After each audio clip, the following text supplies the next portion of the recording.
Hello everyone, welcome to the commerce school. मैं हूं तमन्ना और आज हम बात करेंगे single entry system and double entry system. As the name suggest, दो तरीके हैं अकाउंटिंग ट्रांजैक्शंस को रिकॉर्ड करने के। एक होता है सिंगल एंट्री सिस्टम, दूसरा होता है डबल एंट्री सिस्टम। आज की क्लास में हम एक एक करके दोनों को कवर करेंगे और देखेंगे इनकी क्या एडवांटेजेस है, डिसएडवांटेजेस क्या है, दोनों में क्या डिफरेंस रहता है। Let's start. सबसे पहले बात करेंगे हम सिंगल एंट्री सिस्टम के बारे में। एक अकाउंटिंग मेथड है जिसके अंदर हम क्या करते हैं, रिकॉर्ड करते हैं। किसको? फाइनेंशियल ट्रांजैक्शंस को रिकॉर्ड कर रहे हैं, लेकिन बेस्ड ऑन कैश बुक के बेसिस पर रिकॉर्ड कर रहे हैं हम सिंगल एंट्री सिस्टम के बारे में। इसका फोकस किस पे रहेगा? Recording cash inflows and outflows along with personal account of individuals और एंटिटीज। तो इसके अंदर क्या कर रहे हैं, कैश फ्लो और कैश आउटफ्लो। हम रिकॉर्ड तो कर रहे हैं ट्रांजैक्शंस को, लेकिन हम सिर्फ इतना देख रहे हैं, अगर कैश आ रहा है तो रिकॉर्ड कर लिया, कैश गया तो रिकॉर्ड कर लिया, बस। उसके अलावा कोई आउटस्टैंडिंग एक्सपेंसेस हुए या कोई अक्रूवल इनकम है, हम वो सब कंसिडर ही नहीं कर रहे हैं ना। कोई भी उधारी वाली चीजें हम रिकॉर्ड ही नहीं करते सिंगल एंट्री में। हम सिर्फ देखते हैं, अगर कैश आ रहा है तो लिख लेंगे, कैश जा रहा है हमारे पास से तो हम लिख लेंगे। क्लियर है? बहुत सिंपल सा काउंटिंग मेथड होता है ये। Does not follow the principles of debit and credit. इसमें डेबिट और क्रेडिट के रूल्स का कोई लेना देना नहीं होता, इसको सिर्फ कैश के पॉइंट ऑफ व्यू से देखता है। Does not provide a complete picture, और इसीलिए क्या है, कंप्लीट पिक्चर प्रोवाइड नहीं करता कंपनी की फाइनेंशियल पोजीशन के बारे में, और इसीलिए ऑडिटिंग के टाइम पर इस मेथड को प्रेफर नहीं करते। इसीलिए हम ऑडिटिंग के टाइम पर ऑडिट कराना है या आपको कहीं पे भी लीगली अगर कहीं आपको प्रेजेंट करने अपने रिकॉर्ड्स, तो आप डबल एंट्री सिस्टम के लिए जाओगे, ना कि सिंगल एंट्री सिस्टम के लिए। तो सिंगल एंट्री सिस्टम को कौन अपनाता है, कौन फॉलो करता है? कोई स्मॉल बिजनेसेस होते हैं या इंडिविजुअल्स होते हैं जो सिंपल अकाउंटिंग रिकॉर्ड्स मेंटेन करते हैं, जिनको ऑडिटिंग में नहीं पढ़ना है, सिर्फ अपना छोटा सा बिजनेस है तो खुद से रिकॉर्ड कर रहे हैं, तो सिंगल एंट्री के बेसिस पर रिकॉर्ड कर ले रहे हैं वो ट्रांजेक्शन्स को। चलिए अब देखते हैं इसके फायदे क्या है, एडवांटेजेस क्या है। सबसे पहले तो ये सिंपल है और इजी है मेंटेन करना। आपको कोई अकाउंटिंग नॉलेज या एक्सपर्टीज की जरूरत नहीं पड़ती है। दूसरी बात, मिनिमल रिकॉर्ड कीपिंग है, इसीलिए टाइम कंज्यूमिंग भी नहीं है, बहुत इजी है इसको मेंटेन करना। स्मॉल बिजनेसेस के लिए सूटेबल है क्योंकि कॉस्ट इफेक्टिव भी है। ये कॉस्ट इफेक्टिव कैसे है? क्योंकि आपको कोई सॉफ्टवेयर या रिसोर्सेज की जरूरत नहीं पड़ती।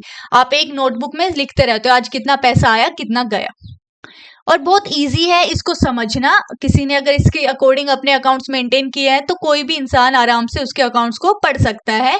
आपको कोई अकाउंटिंग नॉलेज की जरूरत नहीं है इन अकाउंट्स को पढ़ने के लिए।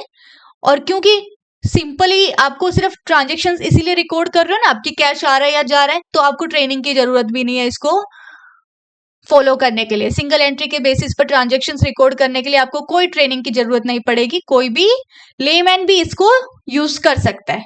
और फीवर चांसेस है एरर्स के, क्योंकि आप सिर्फ इतना ही देख रहे हो कैश आ रहा है या जा रहा है, इसीलिए चांसेस ऑफ एरर बहुत कम होते हैं इस सिस्टम के अंदर। फिर देखते हैं इसके डिसएडवांटेजेस क्या है। एक तो लिमिटेड फाइनेंशियल इंफॉर्मेशन है, कंप्लीट पिक्चर प्रोवाइड नहीं करता है। ये किसके बारे में? हमें एसेट्स की कंप्लीट पिक्चर नहीं मिलेगी, हमें नहीं पता टोटल लायबिलिटीज कितनी है, क्योंकि तो सिर्फ कैश रिकॉर्ड कर रहा है। इक्विटी के बारे में कोई नॉलेज हमें नहीं मिलती है यहाँ से।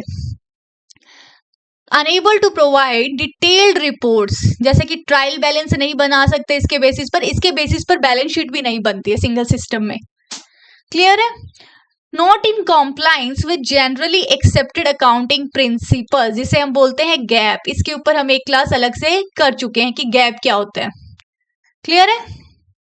तो जो हमारे गैप के रूल्स होते हैं वो क्या कहता है कि सिंगल एंट्री सिस्टम के बेसिस पर ट्रांजैक्शंस रिकॉर्ड नहीं करते हैं, वो सिर्फ डबल एंट्री सिस्टम को प्रेफर किया जाता है। गैप क्या कहता है?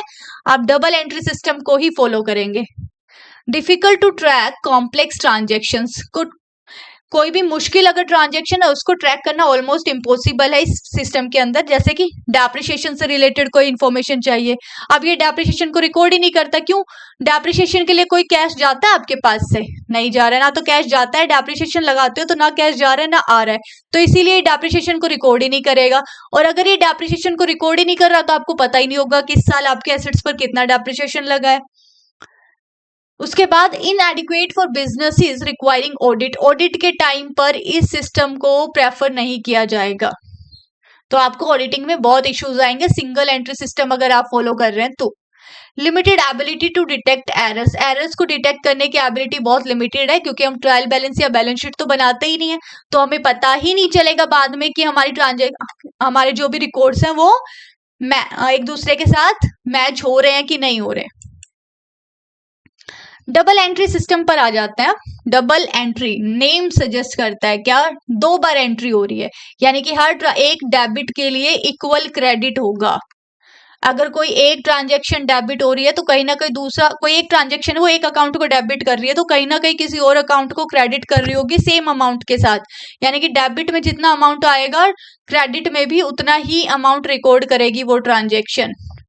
एक ट्रांजैक्शन कम से कम 2 अकाउंट्स को अफेक्ट करती है। अकाउंटिंग इक्वेशन इसी सिस्टम के बेसिस पर बनती है।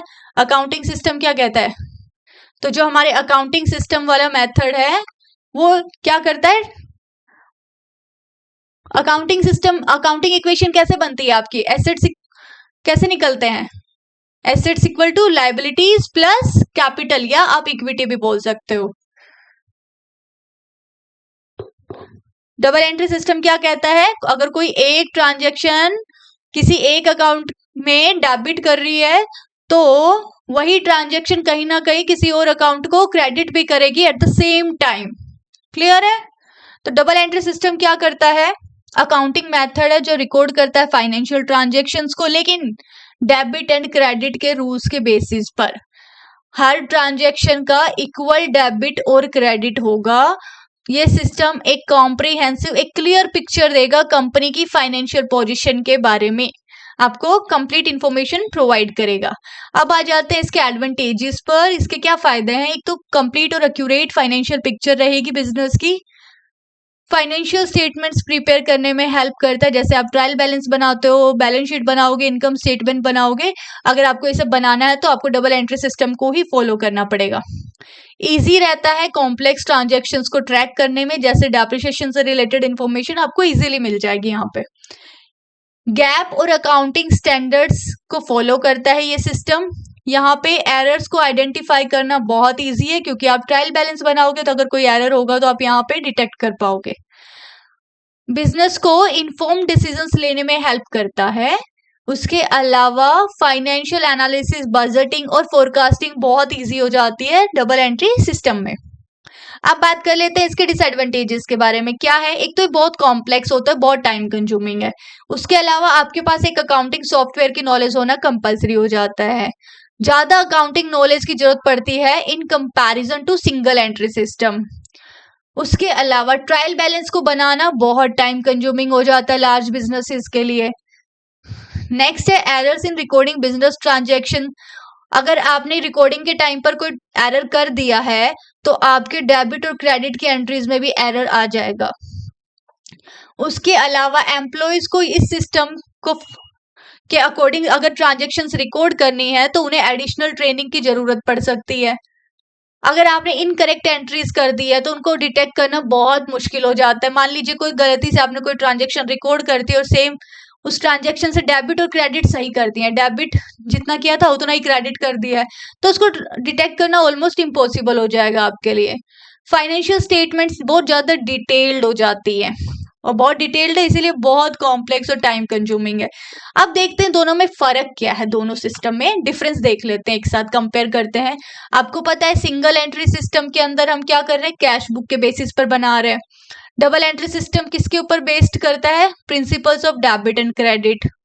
Single entry system records only cash and personal accounts. Double entry system records all types of accounts and transactions.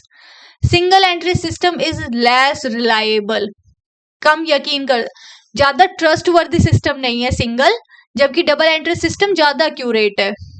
अब सिंगल एंट्री सिस्टम है वो लिमिटेड फाइनेंशियल इंफॉर्मेशन प्रोवाइड करेगा, डबल एंट्री सिस्टम है वो ज्यादा कॉम्प्रिहेंसिव डिटेल्ड इंफॉर्मेशन प्रोवाइड करता है आपको कंपनी के बारे में। सिंगल एंट्री सिस्टम में आपको ट्रायल बैलेंस और बैलेंस शीट नहीं बनानी होती है, डबल एंट्री सिस्टम में ट्रायल बैलेंस भी बनता है और बैलेंस शीट भी बनती है। सिंगल एंट्री सिस्टम किसके लिए सुटेबल है, स्मॉल बिजनेस, छोटे मोटे जो भी बिजनेस होंगे उनके लिए ठीक है ये, जबकि डबल एंट्री सिस्टम सुटेबल है लार्ज बिजनेसेस में क्योंकि ये बहुत ज्यादा कॉम्प्लेक्स है। तो I hope you guys like this video. आज की क्लास में इतना ही। अब हम मिलेंगे नेक्स्ट क्लास में एक नए टॉपिक के साथ। तब तक के लिए बाय बाय।